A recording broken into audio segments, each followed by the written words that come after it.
5 minus 5 gives us 0. And again here we have 5 minus 5.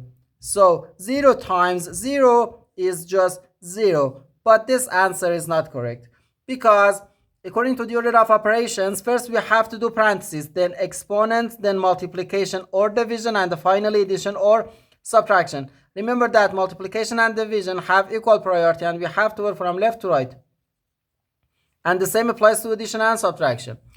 So here, first we have to do this multiplication, then this subtraction, and finally this subtraction. Because multiplication has higher priority than subtraction. In PEMDAS, multiplication comes before subtraction. And when we have more than one subtraction in an expression, we have to work from left to right. So first we have to do this multiplication, then this subtraction, and finally this subtraction.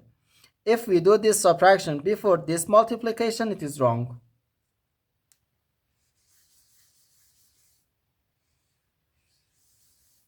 So first this subtraction. First we have to do this multiplication. 5 times 5 gives us 25. So we have 5 minus 25 minus 5. Now we have two subtractions, and when we have more than one subtraction in an expression, we have to work from left to right.